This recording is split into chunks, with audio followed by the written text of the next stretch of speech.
You know I'm right, the podcast that uncovers the origin stories of some of the biggest names in media, sports, entertainment, entrepreneurship, and so much more. Nick Durst here, along with Joe Calabrese and Joe. We're excited for our guest today, continuing the trend as of late of getting a lot of authors on with us. I know you are a huge avid reader, so I I'll have to add am. our guest today his book to your reading list for this year. Why don't you let me know who we have with us this Yes. episode? We'll start with the fact that he recently, within the last month or so, had a book come out. You could order it on Amazon and anywhere you get your books. It's called Trailer Park Parable. Uh, he is served in the United States military and served in the Air Force and known for his, I guess, YouTube channel, Zeducation, right? So somebody we're very happy to have on. A little bit of mix of everything, but well, we welcome Tyler Zed to the show. Tyler, how are you? Thank you for serving. Appreciate it. You get to talk about the book soon. You get to plug the book, but how you doing today? Good, good. I appreciate you guys having me. Tyler, just curious before we really get into this here, do you have a particular favorite DJ? A favorite DJ? Yeah. Hmm. Uh, if well, you know what? I don't have a favorite, no. But you know, the first one I think of is DJ Pauly D, of course, right? That's a great one, but there's A another one great that one. comes to my mind. Joe, you know where I was going with this one? Yeah, I know where you're going with this one. Right. Just say the joke. Zed. Zed. Oh, okay. Well, he's got two D's. Man, Right. Oh, it's yes, still, yeah, yeah. it's all relative. But yeah, DJ Paul ID, guy's a legend. Big He's our fan of the friend. show, by the Big way. fan of the podcast. Follows the show. Really? Actually know people who have hung out with him and met him before. Somebody that I used to work with before we started the show, Nick. I was talking to Tyler about our experiences at our previous work stop, and somebody I used to work there. I used to do production for the Jersey Shore show, and he knew everybody. So he was very close with Vinny. He was very close with Paulie D. Very close with Snooki. He actually attended Snooki's wedding, but they were all really, really nice. Little Zed, fact, Snooki and yeah, I married at the same venue, or at least that's I hope right. that's at the same place. Nice. Are you guys both in Long Island? Is that what I saw? You guys Joe, both? Joe's in Staten Island and Jersey City. I'm in Staten Island. So we're Okay, both I in New guess I'm York. not too New York, familiar. New Yeah, Jersey, I've yeah. been out. I think I've been out to New York City one time. So, You're not kind of. missing much. Okay. In recent years, it was the streets were not as clean as they used to be, but lately it's gotten its act together again. It's fun to be here, but obviously you're not from here. You're from Minnesota, so let's talk about you Let's being go. Joe Mauer, Hall of Fame. That's right. First Joe ballot. Mauer Hall of Fame, Barely first made. ballot, very very deserving. The Land of Lakes, hockey, the state of hockey. Nick and I love hockey, but you were born in Minnesota, and I don't know how to pronounce your last name properly, but you were born Desmond Janousek. Janousek. Okay, Yeah. I would have had it. It's All right. about a 10% hit rate. So like I've heard it said 1,000 different ways. I could see people not pronouncing the J properly. So I don't know if you guys read the book or not, but in the first chapter, I talk about basic training. My instructor, he couldn't say my last name to save his life, so he would call me Janousek. And I was like, I don't know how you got Janousek out of Janousek, but whatever. I'll go with it. So you grew up in Minnesota, you're used to the cold, the winter, and you're a big sports guy. You excelled for the Brainerd Warriors. You were just dominant in football. You were great in baseball. So tell us about your upbringing there, playing those high school sports. You must have found some old articles or something. I don't know, because yeah, that's grew up playing sports from a very young age. That was obviously a super important part of our lives. I mean, we lived at the baseball field in the summertime. We lived at the hockey rink in the wintertime. So yeah, huge part of our lives. Played all the way through high school, and started in college. I went to St. Thomas in Minneapolis, well, St. Paul for a year before I decided to join the Air Force. And I started playing baseball there. And then when I decided to join the Air Force, that was the end of that. So yeah, huge part of our lives, sports, obviously. Did you get to And play pond hockey growing up? When some frozen oh yeah, ponds, frozen lakes? so I always like to tell a story. I have a scar right here on my left eyebrow. You probably can't see it right now, but it's from a hockey puck. We were playing. I just gotten my license the year or the summer beforehand, so I was about 16, almost 17, and we're at the hockey rink in the middle of a blizzard. There's like a foot of snow already, and we're out there shoveling the rink ourselves because the attendant was too lazy to go do it himself. And it's a lot of snow. So we're out there skating, and we'd put the net down because we didn't have a goalie. So we'd shoot at the top of the net. And I shot mine, I missed, skated around the back of the net, and my friend, who was a pretty big guy, shoots the puck pretty hard, shot his right as I was behind the net, off the pipe and right into my face. So I got 12 stitches and was driving to the hospital like this with with one eye. But so yeah, got a couple of reminders of the good old days. Sounds like a hockey player to me. All I know is if we got a foot of snow in New York, everything would shut down immediately. Didn't you guys just get that? Yeah, Get we a had couple of about, inches 10 here and there. inches, yeah. I mean, for the most part, the last 2 years, it hasn't really snowed as much in this area. It was a big deal a couple weeks ago when it snowed for the first time because we had gone a really, really long time without it. But yeah, I mean, we got 10 inches apparently in the city just because the ground is heated up a little more. Like sometimes it doesn't nearly stick on the roadways, but there we've gotten blizzards through the years where we've gotten 18 inches of snow, 20 inches of snow, 2 feet of snow, and it just shuts everything down. It is a disaster. Whereas Well, I'm not snow over there surprised. for you is just part of life. Oh yeah, we used like growing up, you'd sit and watch at 6 a.m. like just please school canceled, school canceled. You'd watch the bottom line, right? And then we get 2 feet of snow and we're still going. The only time we would get it canceled was when it was like 20 below Fahrenheit and the Right. buses couldn't drive because it was too cold for the diesel. So oh yeah, we're used to the snow. Not like Buffalo though. I don't know how many times you guys go up there, but Never been. Hope to go there someday what? soon though. Well, I Cousin went suppose up New there. York's a lot bigger than you really Yeah. realize. Yeah. Yeah, it's Oh, probably, it's gigantic. probably like Buffalo is from us, Joe, like 5.5, 6 hours. Probably a little more, I would say. Yeah, about 8 hours, I think. Yeah, my cousin went up there for a Bills game earlier in the year. Last year rather. So he enjoyed it, loved it up there. Hopefully, we'll be able to go to at least a Rangers game or something in Buffalo one day soon. But back to you. We want to talk about your time in the Air Force. You mentioned it already. So your decision to eventually join the Air Force, how did that come about for you? Was it your own decision? Were other people or friends of family or friends influencing you or nudging you in that direction in any way? And talk to us about being in the Air Force and being a medical technician. Okay. That's kind of a long story, I guess. But my freshman year of college, I did well. I think I got a 3.2 GPA, but I got that first tuition bill, and I wasn't able to make ends meet. And obviously, it was a smaller private school, which was not the best decision on my part. But I found that out quick when that tuition came due. So I was $4,000 short, and that's when in my head I'm like, wow, is this something I want to do every single year? Do I want to have to figure out how I'm going to make these ends meet and then have this pile of debt afterwards for possibly 5 years of schooling? And that's where in my head that's where the idea started to look into the military. And then at the same time too, it's like, okay, I feel like I need to do something that I'm proud of, something that's important. And I felt like that is absolutely worth doing for anyone if they decide to join the military. You're serving, no matter what you're doing. If you're in combat, whether you're stationed in Texas or California, wherever, you're sacrificing your time, and I think that's honorable. So I thought that in the back of my head that was something I should probably do, and then obviously add that financial sector for college. That's what ultimately made me decide to join. So then I joined, and I waited, I think, until that following. So I got done spring of 2010. That following fall was when I started the process of going in.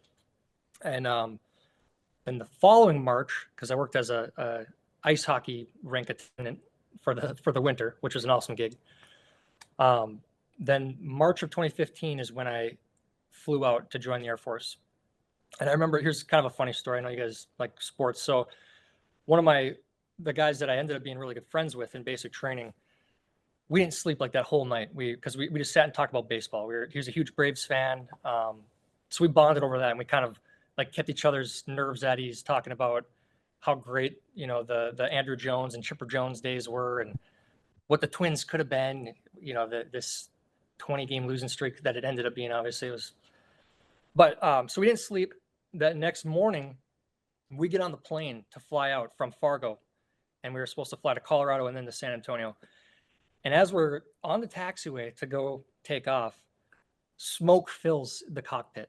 And I'm like, sorry, not the cockpit, the whole plane. There's like smoke on the top of the aisles. So they canceled the flight. And in the back of my head, I'm like, oh my gosh, is this a sign? Am I not supposed to be doing this? This is a terrible sign. Anyways, they delayed the flight, and that following day we flew out, and I ended up going to basic training for the 8 weeks in Texas and was assigned as a medical technician. And in the Air Force, there's a wide range of things you can do as far as being, the designation is a 410, the AFSC. So aerospace medical technician, but you could end up working in a pediatric unit, just like a regular clinic, family health unit, or you could be like I was stationed, or I was assigned, my first duty station was flight medicine. So we were responsible, our clinic was responsible. It's kind of like a family health clinic where you go in and you get your annual physical and whatever. But we were responsible for everyone that flew in the Air Force. Anyone that had flying duties, whether you were a pilot or an engineer, whatever the case may be. If you had to fly for your job, you had to come to our clinic. And we also saw their family members as well. And another huge part of that flight medicine aspect was we have an ambulance, and we respond to any emergency that is on the flight line. So in the middle of the day, you'd be seeing a patient, and you'd hear the phone ring, and it'd be an emergency, and you'd have to go see what the emergency was. Generally, it was like an engine was out on a plane that had 4 engines, so it was not a big deal. But occasionally, you'd get a crash or an investigation that had to be conducted in a situation like that, which is obviously not good. So it got pretty intense at times, for sure. And so I did that for 2 years, my first 2 years, and then I ended up finishing out my Air Force time as in a family medicine clinic. So it was pretty calm. Took care of a lot of veterans, active duty members, their family members. So the last bit was a lot calmer than my time in Japan. I don't think I mentioned that. So my 2 years as a flight medicine technician were in Okinawa, Japan. So then I finished that. I ended up getting out in March of 2015, and then I started going back to school.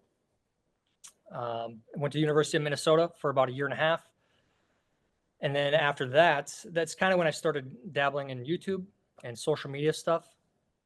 It was always just kind of a hobby, just something to do and stay creative and exercise that part of my brain.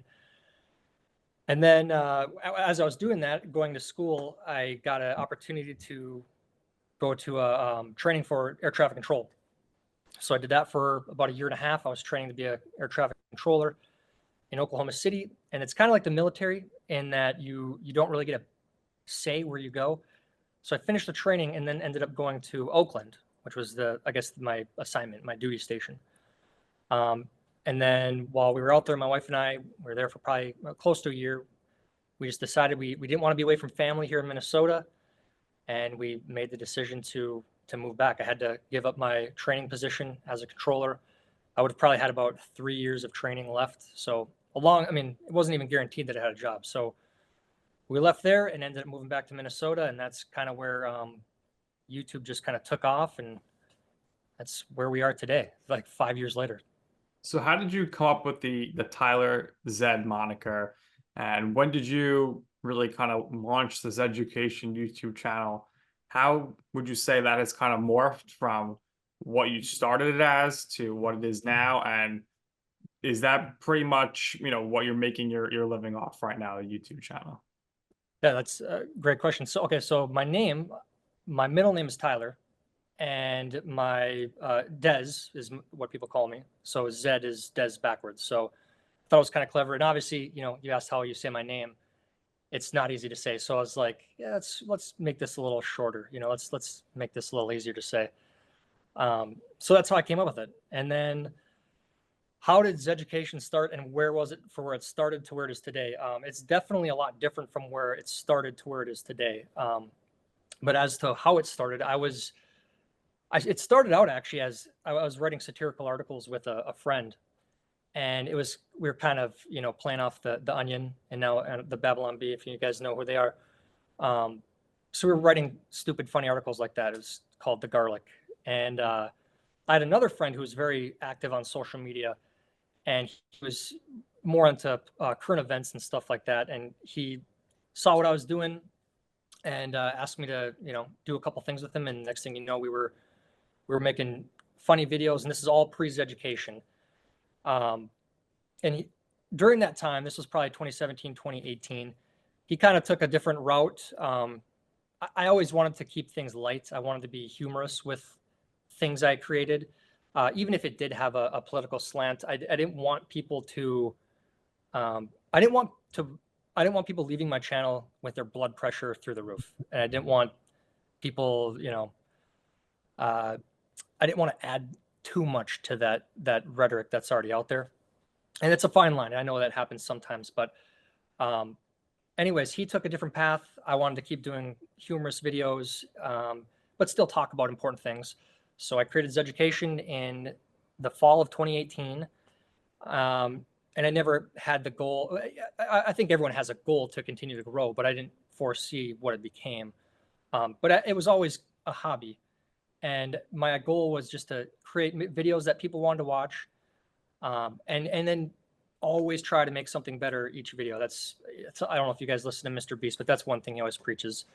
If you're gonna make videos, always pick one thing out from the previous video and say, oh, I'm gonna focus on this next time. And that's kind of the mindset I had, and it just took off. And it was definitely more focused on current events when it started, but now it's kind of more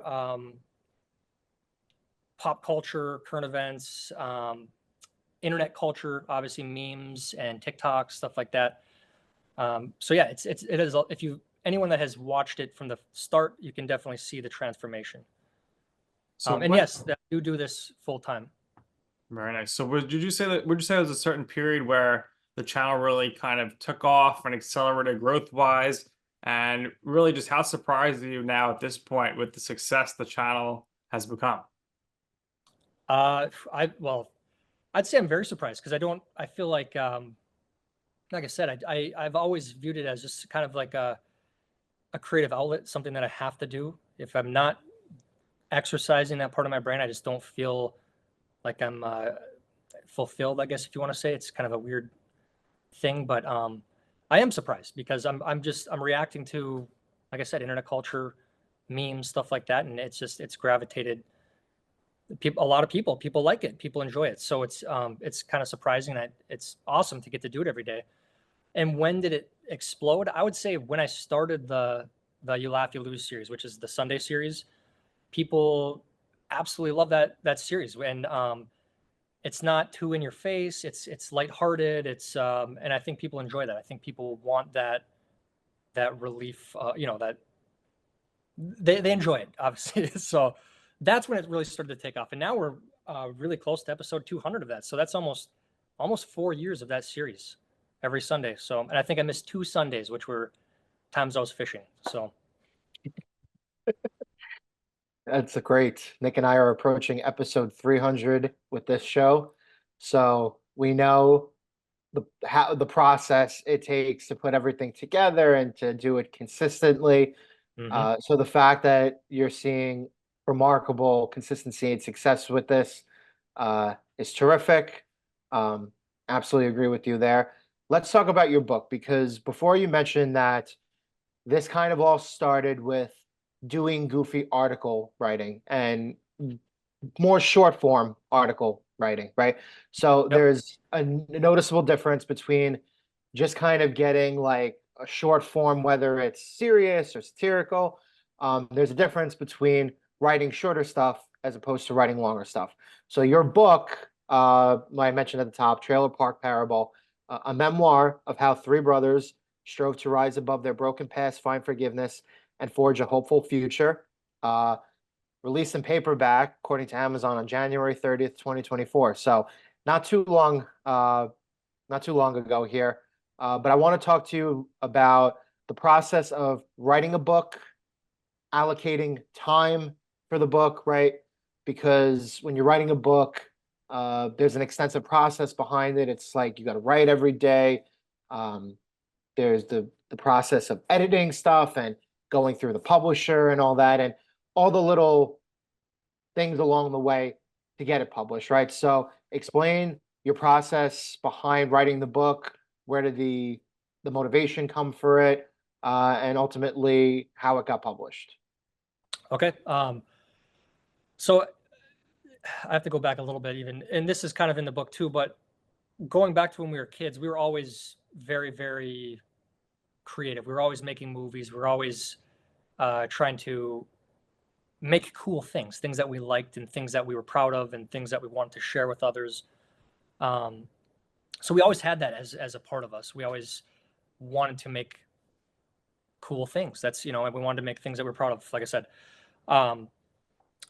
So like I said, it goes back before the satirical articles even. So I actually wrote a novel when I was in the Air Force, and multiple screenplays. And it's just something that, like I said, I've always had to do this. And if I don't, I just feel like I'm wasting this creativity that I have. So always, when I was in the Air Force, I spent a lot of time doing that, and I would make a goal. I had this calendar.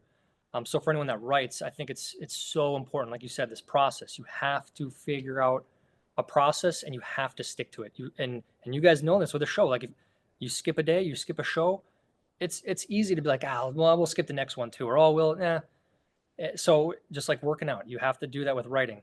So I had this calendar where I would try to write 500 words every single day, whether I was doing a script or a short story, whatever I was working on. I had to do 500 words a day. And if I didn't, and then I would mark an X on the calendar so I could visually see it every single day.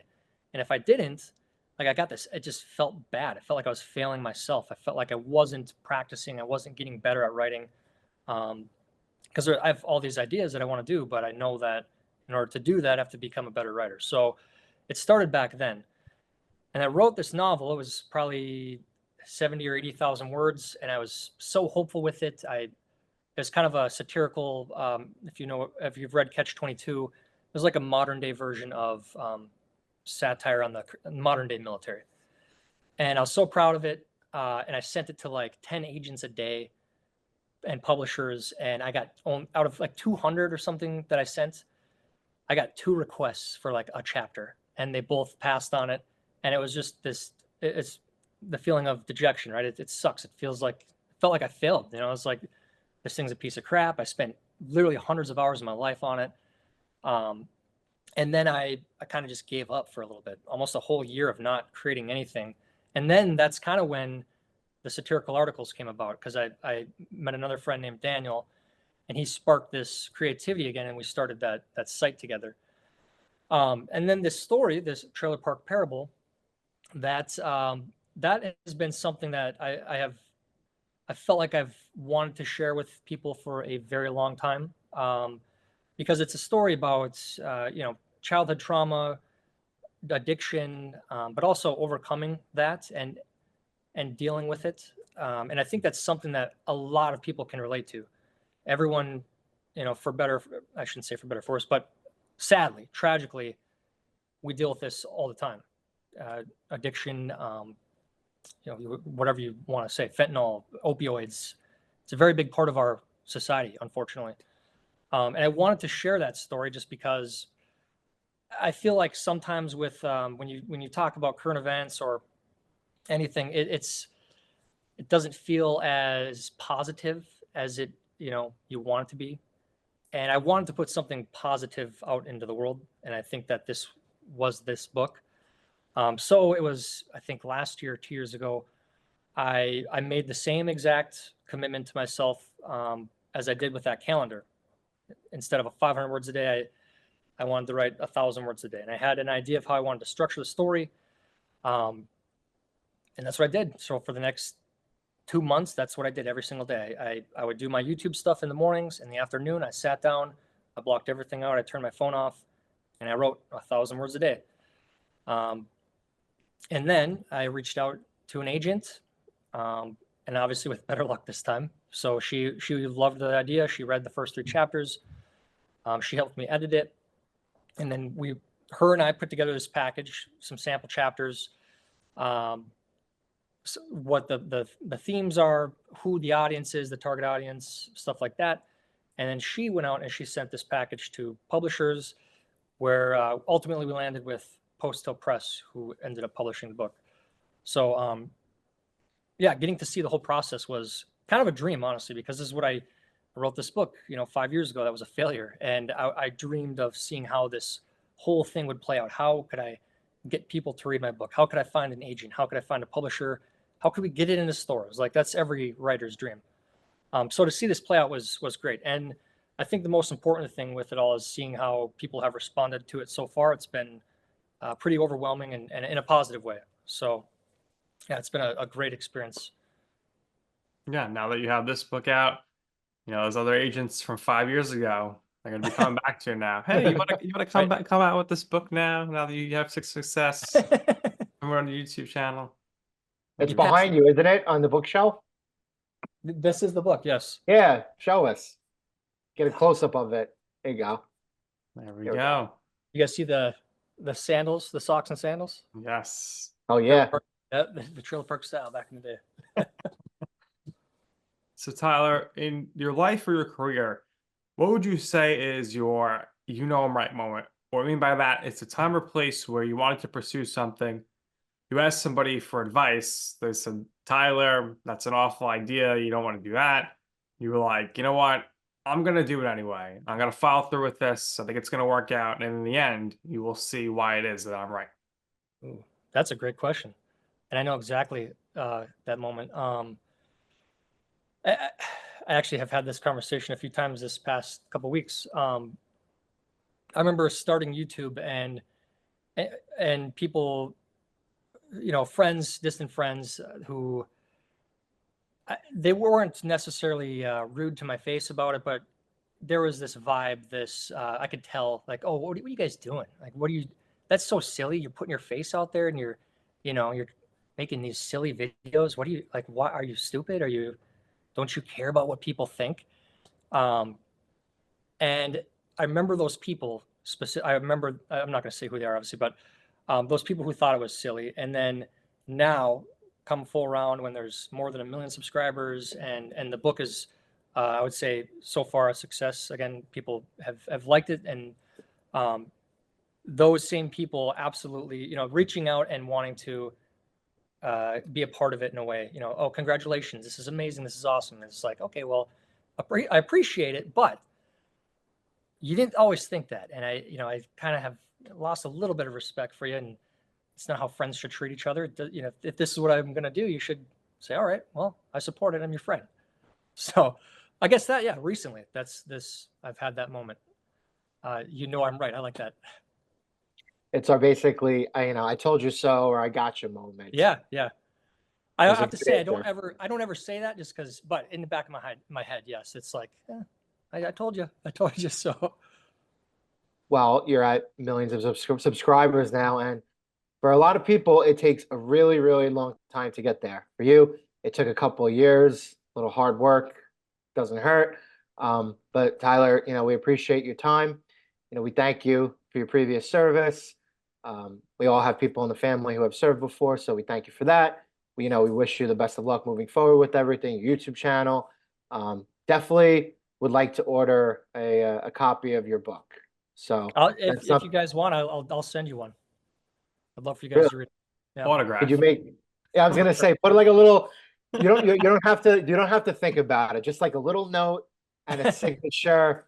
I mean, I would freaking love that. Love being on the podcast with you. Keep up the good work.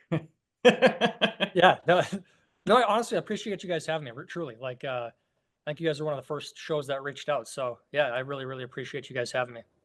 Absolutely. And there's room for collaboration in the future. So if you ever want to do a video with us, two New Yorkers, we're here. But Tyler, we appreciate your time again. Thank you for your service. We wish you the best of luck with everything. Everybody go order his book again, Trailer Park Parable, a memoir of how three brothers strove to rise above their broken past, find forgiveness, and forge a hopeful future. He showed you the book. Go order it. But Tyler, we appreciate your time. And if there's anything that we can do to help you along the way, we would love to. Next time in New York, let us know. Nick and I know the best places to get food around here. Not Buffalo. So if you though. want to, not Buffalo, but if you want good Italian food or good pizza or something like that here, like I said, the next time you're in New York, let us know. But what we do here is, well, we always give our guests the last word. So if there's anything else you could think of that you haven't already that you would like to share or promote, by all means, go ahead. But we thank you for doing this with us again. What you already said. I hope you guys check out the book, and I hope you'll enjoy it. I think there's something for everyone in there as far as valuable things to think about away from YouTube and the views and the subscribers. I think there's real, truly important things. Not that that isn't, but when it comes to our families and stuff like that. So that always comes first, and I hope that that's what gets across in this book. So I hope a lot of people read it. And again, thank you guys for having me. Tyler, thank you so much for joining us. That's going to do it here for this episode of You Know I'm Right. For our very special guest, Tyler Zed. For my co-host, Joe Calabrese. I'm Nick Durst, and this has been You Know I'm Right.